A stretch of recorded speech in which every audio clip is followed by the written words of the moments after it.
Vale, bueno, pues buenos días a todos. Muchas gracias por vuestra asistencia.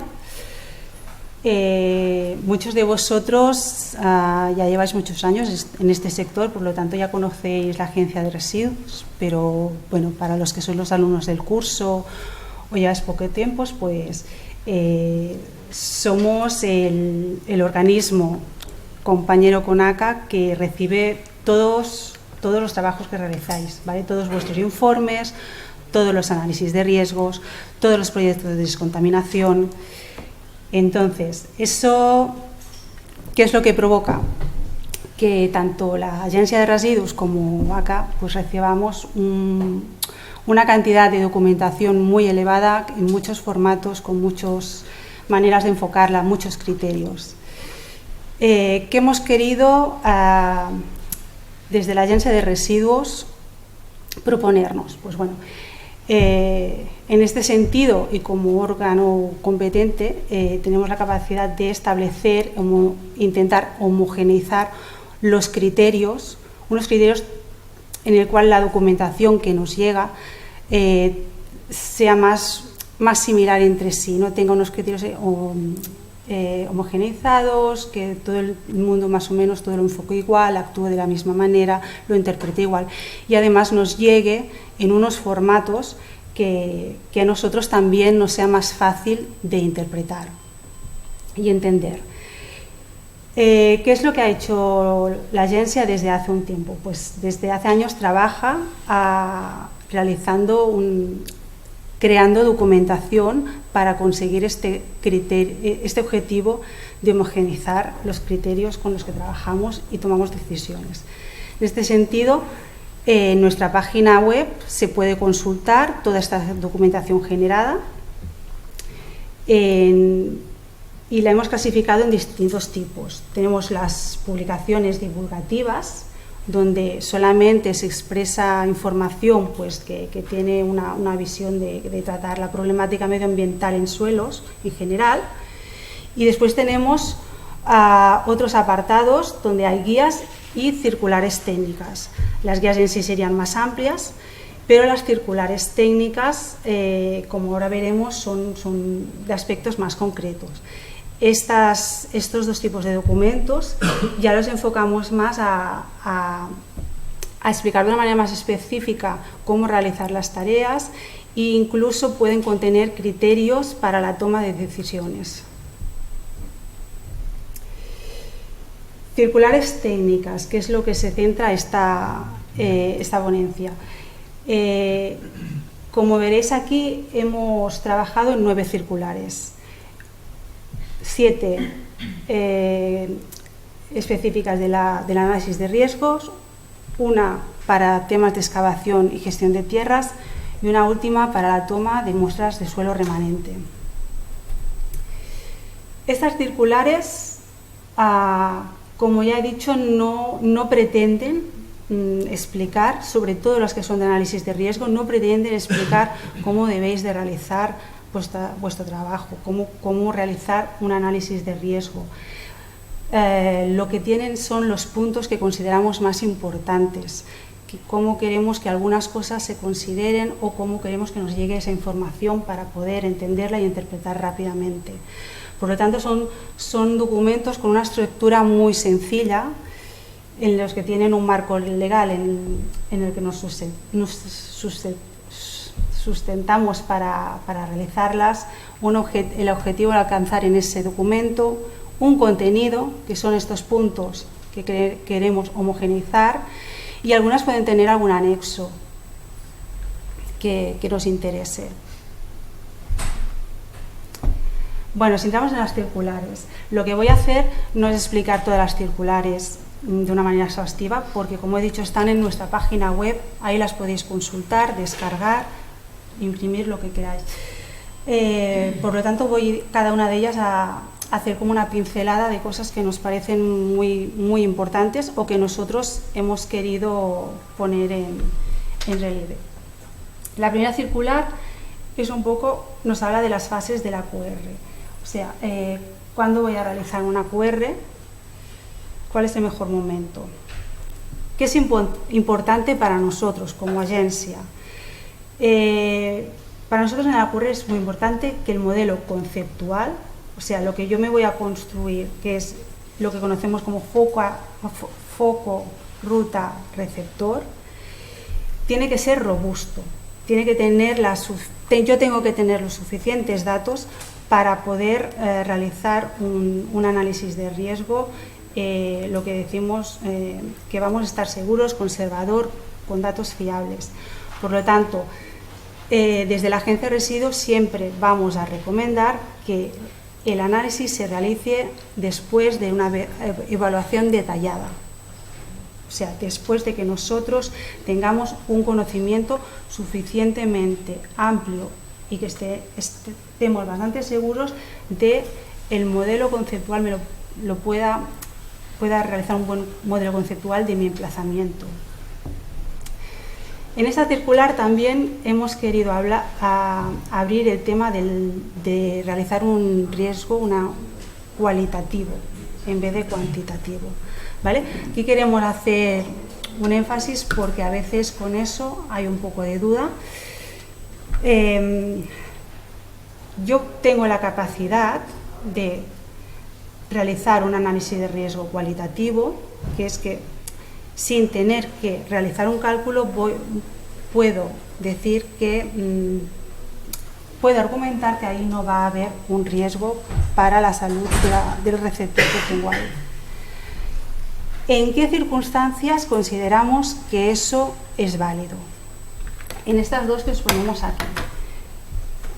Y son dos circunstancias independientes, no las podemos mezclar. Una es en un emplazamiento donde únicamente el contaminante que ha saltado, que tengo superior a mis criterios de referencia, sean los TPHs.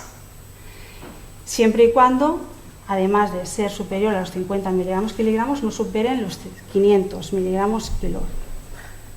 Después, que las fracciones de estos TPHs sean inferiores a los STR Human que encontramos en el documento RIMS. Y para poder ver eso tengo también que tener una separación entre aromáticos y alifáticos. También tengo que tener analizados los contaminantes que considero afines a estos TPHs. ¿Vale? Con eso me refiero que, por ejemplo, si sabemos que estamos en una gasolinera y tenemos una gasolina, pues no nos podemos quedar en analizado TPHs. Voy a tener que tener también analizados si hay los aditivos oxigenados que toque o los alquilbencenos, los considero afines al compuesto este.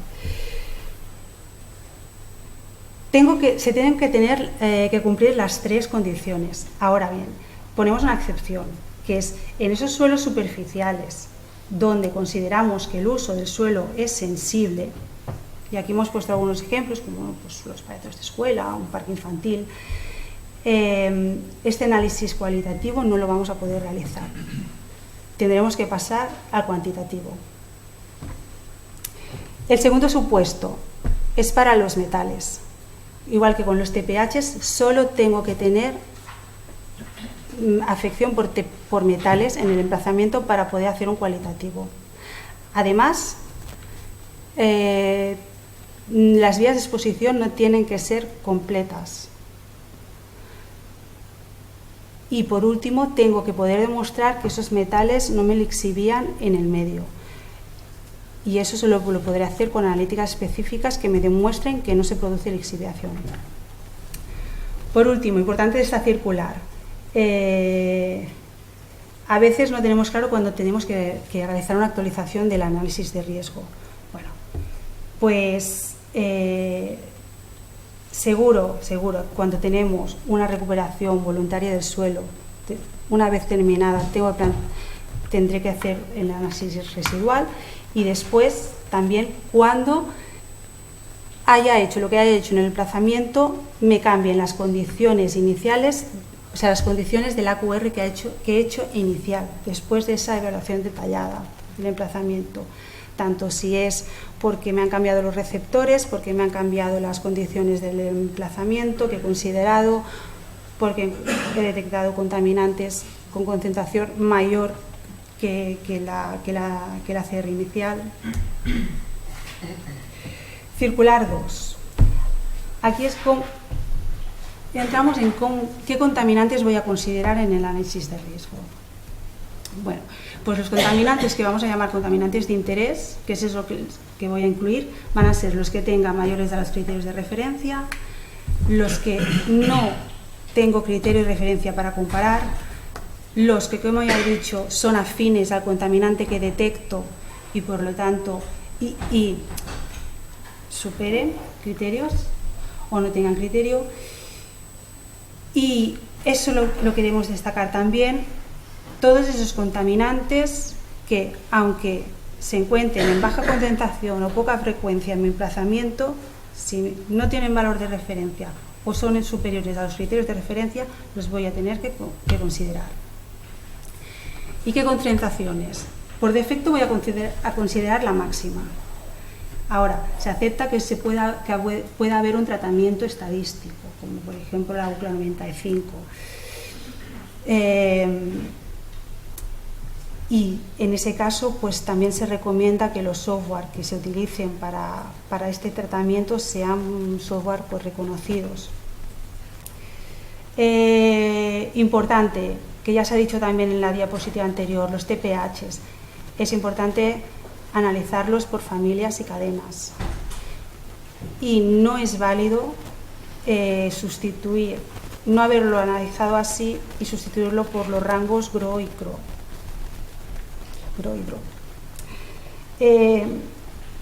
Por último, ¿qué pasa con los metales cuando los tengo como niveles de fondo? Vale. En ese caso, y como cita la normativa, no hace falta considerarlos en el análisis de riesgo.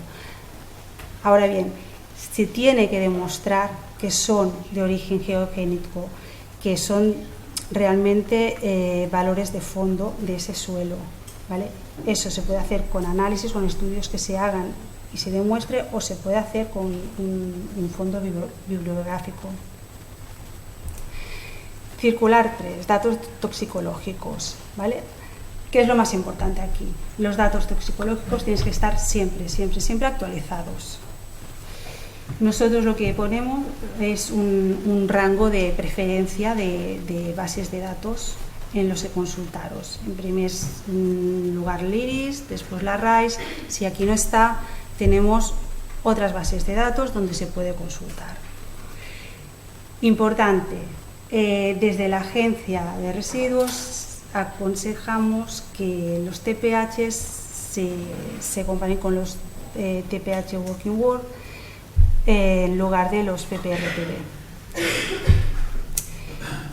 Los valores toxicológicos también recomendamos que siempre sean por efectos crónicos y en el caso de que no sea así, se hagan por subcrónicos o agudos, pues va a ser algo que se tiene que justificar muy bien y lo vamos a trasladar su tratamiento en el análisis de sensibilidad. Y también que a veces nos ha surgido esta pregunta a algunos consultores, en caso de tener datos toxicológicos para contacto dérmico, los vamos a asimilar a los que tenemos para la referencia oral. Circular 4. Los escenarios que vamos a considerar en nuestro análisis de riesgo. Como hemos dicho, mi modelo conceptual lo trato como lo que conocemos como foco, ruta, receptor, ¿no? Pues eso lo voy a tener que hacer para cada uno de los escenarios que me planteo en mi análisis.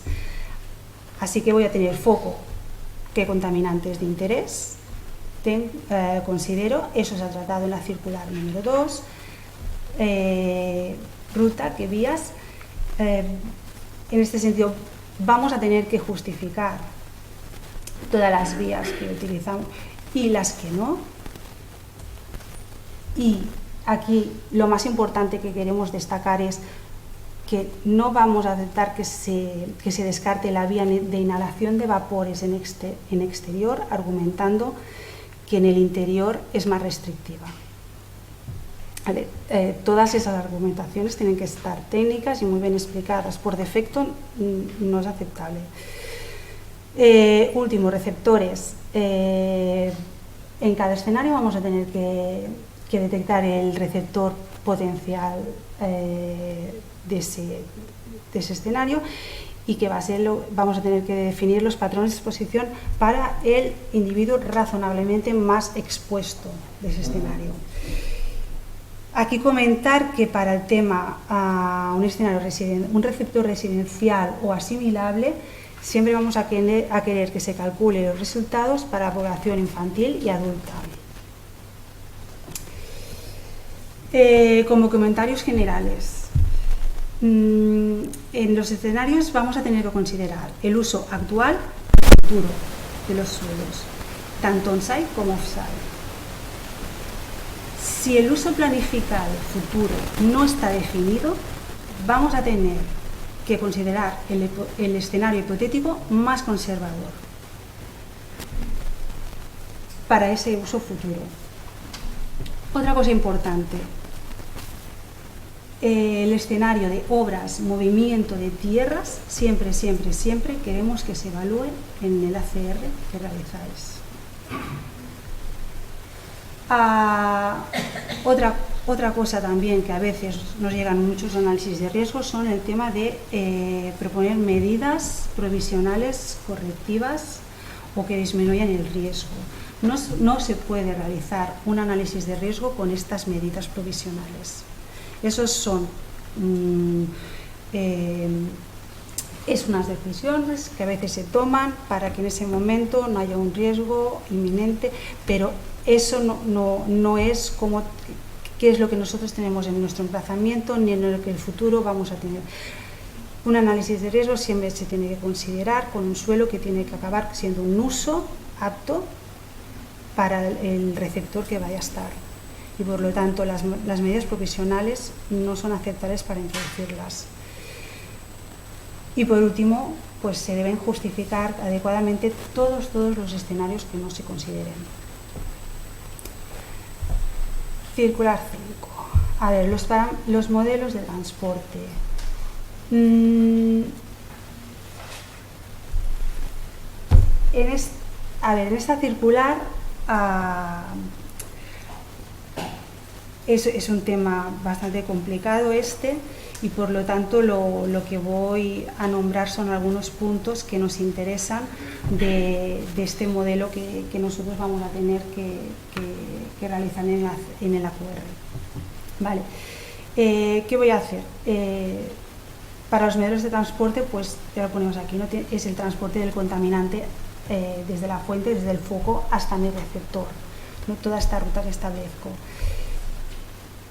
Esto tiene muchos parámetros que pueden ser complicados de obtener y muy sensibles. Uno de ellos, por ejemplo, es la definición de la zona afectada, que voy a definir en mi ACR. Tengo que tener el suelo, en este caso, perfectamente, o sea, mi afección perfectamente delimitada. Eso no lo puedo hacer basándome solamente en las muestras que tengo. O sea, si tengo una muestra hasta aquí afectada y otra que no, y en profundidad igual, yo me limito a esas muestras. Voy a tener que interpretar que si con los resultados que tengo, por ejemplo, es que tengo un relleno superficial y todo él parece que está aceptado, pues en mi ACR voy a considerar toda esa capa. Y no solamente limitándome a lo que las muestras me indican. También es importante la profundidad del agua. Eso siempre que se pueda va a tener que ser un dato obtenido en campo real. En tema de tipos de suelo, el análisis granulométrico, ¿vale? Eso también va a tener que ser por muestra que cogéis y realicéis el análisis y lo proyectéis en el triángulo que corresponda según el software. Se puede aplicar un suelo por defecto de la norma STL, pero lo aconsejable es que hagáis el análisis granulométrico porque va a ser mucho más exacto. ¿Qué pasa cuando tengo diferentes tipos de suelo? Bueno, pues vamos a ser conservadores y vamos a considerar el más permeable. Y otro apunte, el tema del carbono orgánico y el pH. Eso también vamos a tener que partir de resultados analíticos, y en el caso que a veces os podáis encontrar que no tengáis el carbono orgánico y lo que os den es el dato de materia orgánica, pues en la circular pone la fórmula de cómo calcular el dato.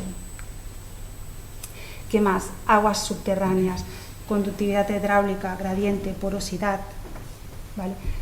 Eso también son datos muy complicados a veces de obtener, por lo tanto vamos a tirar de datos bibliográficos o por defecto del programa, y vamos a intentar que todo sea coherente con el modelo que está en mi mente. Espacios cerrados. Bueno, el tema de intrusión de vapores. Aquí nos hemos encontrado que muchas veces lo que se hace es mezclar los datos de las guías, las distintas guías que hay. Cogemos pues grietas por aquí, cogemos contenido en agua por aquí, cogemos, ¿vale? El ACR al final no se trata de eso. Sí que tenemos que hacer un modelo el máximo realista que podamos, pero no podemos ir jugando con los datos para que al final obtengamos lo que queremos, ¿vale? O sea que cuando se use una guía técnica, vamos a utilizar esa guía técnica con los datos que me dé esa guía, y no vamos a ir mezclando la información que tenemos, los distintos documentos. Queremos también explicar un poco la diferencia.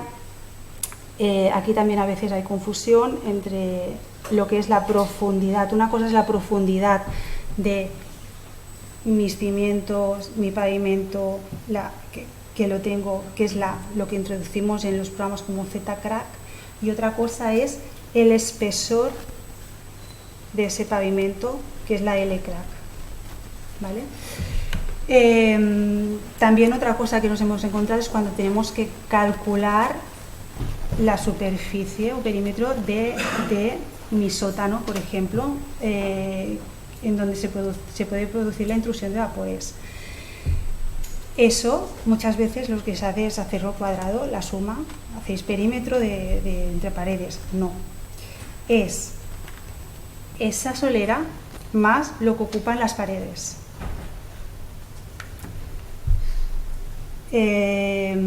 Por último, a veces los programas informáticos que tenemos tienen ciertas limitaciones, no nos permiten realizar todos los escenarios o como los queremos. Entonces, aquí solo se han puesto algunos ejemplos. No quiere decir que se tenga que hacer así, pero sí que lo que no podemos hacer es no lo he modelizado porque mi programa no me lo permite. Vamos a pensar un poco cómo lo hacemos. Si el Rebeca no me permite realizar pues una inhalación en exterior con pavimento, pues ¿cómo lo voy a hacer? ¿Lo podemos trasladar a otro escenario modificando datos? O incluso en este caso que hablo, que me refiero, pues el RISI me lo permite, ¿vale? Tenemos que imaginar cómo podemos modificarlo para adaptarlo a lo que buscamos, y lo que sí que aconsejamos es, normalmente tenéis los dos programas. Si un programa nos permite hacer una cosa, ese escenario calculadlo con el otro programa que se lo permite. No es necesario realizar todos los escenarios con el mismo programa. Circular 6. Vale. Representa que ya hemos realizado nuestro ACR y tenemos que presentar los datos. Vale. Es importante para nosotros que los datos estén lo más claramente posible, porque los ACR son complicados, ya lo sabéis, y en función de cómo se presente puede ser muy, muy caótico. Entonces, ¿qué hemos hecho? En primer lugar, bueno, ya lo veis aquí, que no se ha dicho durante toda la presentación, pero todo, desde realizarlo hasta redactarlo, tiene que hacerlo una entidad habilitada como es Sol en ACR, ¿vale? Como decía, para que nos llegue esta información lo máximo estructurada posible, nosotros en la circular hemos puesto una tabla, ejemplo, de cómo presentar los escenarios que planteáis, ¿vale? No tiene por qué ser así, pero esta recogería lo principal. También hemos incluido otra tabla, cómo presentar los resultados. Importante. Además de presentar el resultado que se obtiene, también es interesante saber especificar qué parámetro es el que, o parámetros son los que más contribuyen al riesgo. Entonces, y eso lo podemos expresar para cada medio, o sea, para aguas, para suelos o para vapores.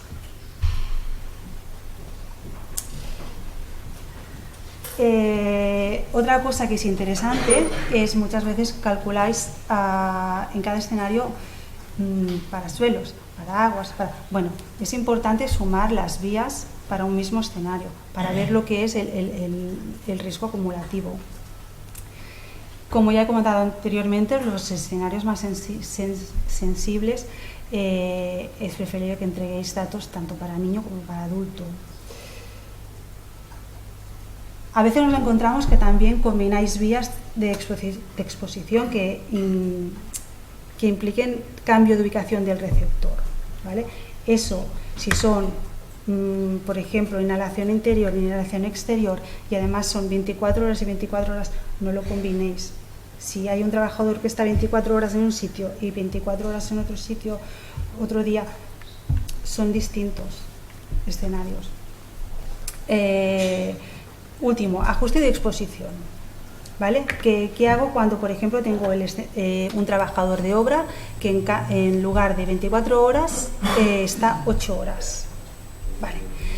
Este ajuste solamente se puede realizar para la inhalación de vapores.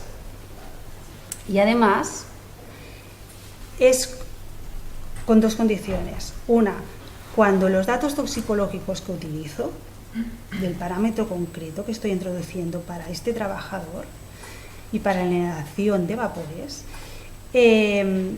está derivado de exposiciones de 24 horas.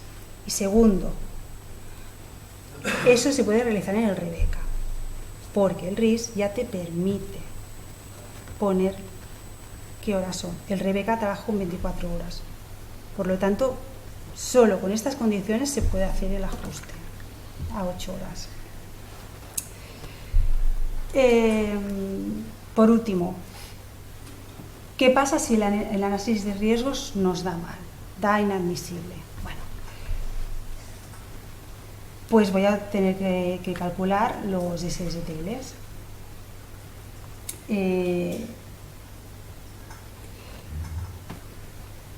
Si el SSTL es inferior al nivel de referencia, ¿vale? Eso algunas veces lo habéis encontrado y os lo preguntáis. Bueno, pues aceptará como nivel objetivo el que es el criterio de referencia. Vale. Esta circular, esto lo pongo, no he puesto ningún anexo, pero este es importante porque con vuestros ACRs al final aportáis información sobre unas tablas, resúmenes dentro del análisis, algunos al final, algunos ponéis todas las capturas de pantalla. Bueno, nosotros proponemos una tabla en la que se puede recoger la información de los parámetros que se han introducido en el ACR. ¿Vale? Para las vías de exposición, para el receptor, la definición de los focos.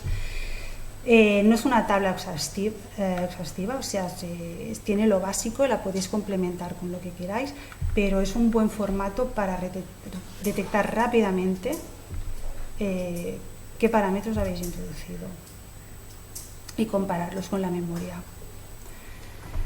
Bueno, última circular de análisis de riesgo. Estudios de incertidumbre, bueno, análisis de incertidumbre y estudio de sensibilidad. Vale, Aquí tenemos que tener claro que es de obligado cumplimiento realizar el análisis de incertidumbre. Y además tenemos que diferenciarlo del estudio de sensibilidad, ¿vale? El análisis de incertidumbre es cualitativo, ¿vale? Lo que vamos a mirar es los parámetros que hemos introducido en nuestro ACR, cómo son de dudosos, de poco exactos, si me pueden influenciar o no mucho en mi ACR, o sea, qué precisos son. Aquí hemos puesto los parámetros más comunes de revisar en este análisis, ¿vale? Que son pues, los compuestos de interés, datos toxicológicos, etc. De este análisis no siempre se deriva un estudio de sensibilidad, pero puede ser que sí, puede ser que tenga algún parámetro que vea que tiene una incertidumbre elevada. Pues ese parámetro lo voy a derivar en el punto de después, que es el estudio de sensibilidad, ¿vale? También puede ser que acabe decidiendo que todo lo que he utilizado es muy conservador, no tengo dudas sobre nada y se termine aquí y no haga falta pasar a el próximo estadio, que es el estudio de sensibilidad, donde sí es cuantitativo. Aquí sí que voy a jugar con el valor de los parámetros y voy a ver cómo afectan a mi análisis de riesgo, a mi modelo. ¿Qué voy a tener aquí?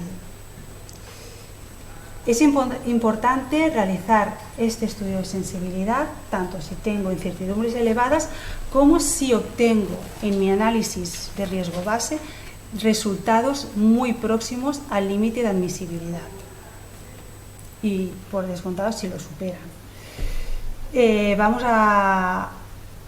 La sensibilidad estos parámetros los vamos a calcular tanto ellos de forma individual como si en algún escenario se solapan, ¿vale? Si, por ejemplo, tengo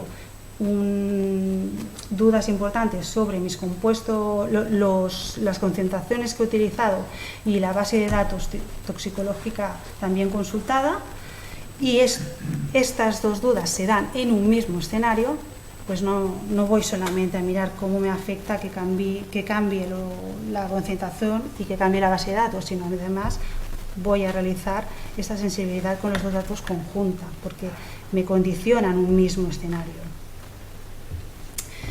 ¿Qué son lo más típico que me puedo encontrar? Pues, por ejemplo, para los compuestos de interés, que no haya considerado las incertidumbres, que haya realizado tratamiento estadístico de ellas, que los datos toxicológicos sean de fuentes poco fiables, o incluso que mi foco no lo haya dimensionado lo suficientemente conservador. Bueno.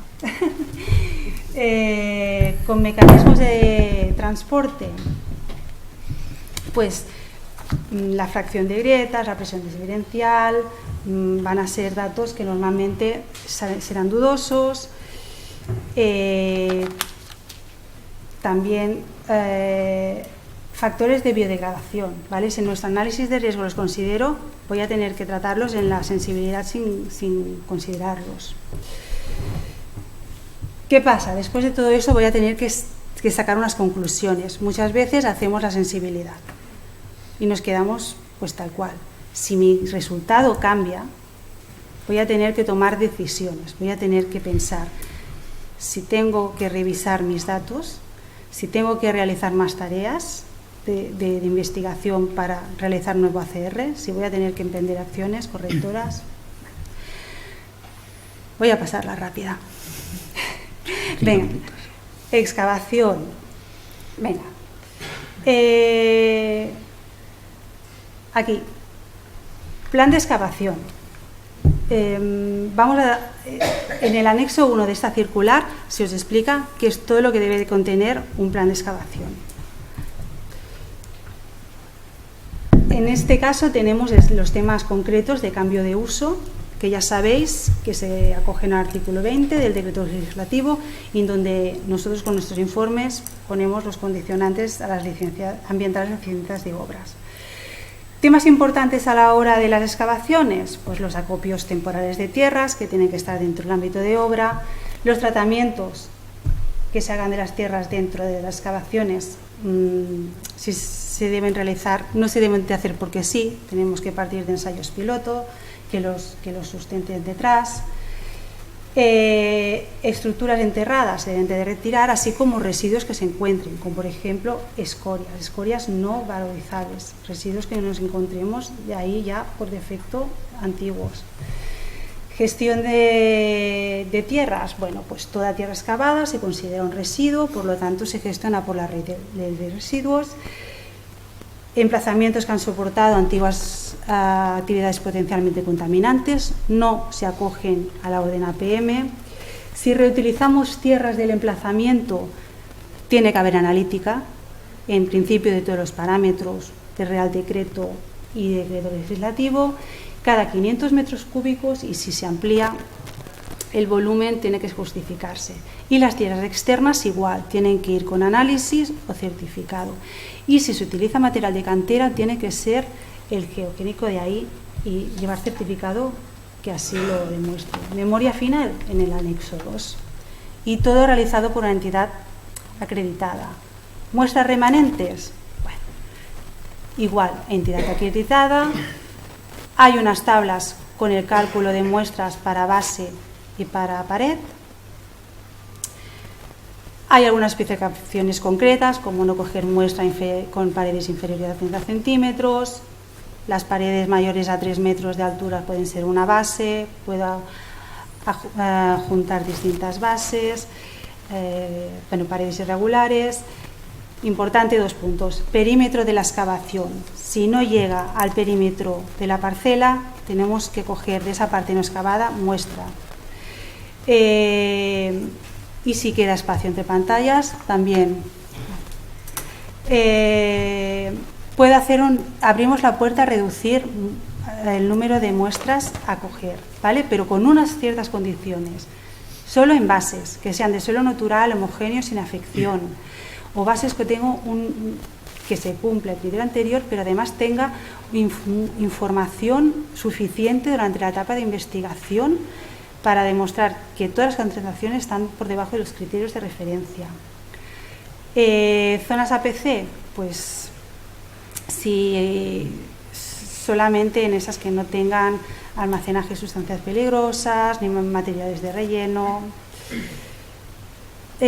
y no si hay un proceso de recuperación voluntaria del suelo. ¿Vale? Las muestras, bueno, ya sabéis cogerlas, rápidas, descartando los primeros centímetros. Tendré que definir los contaminantes de interés,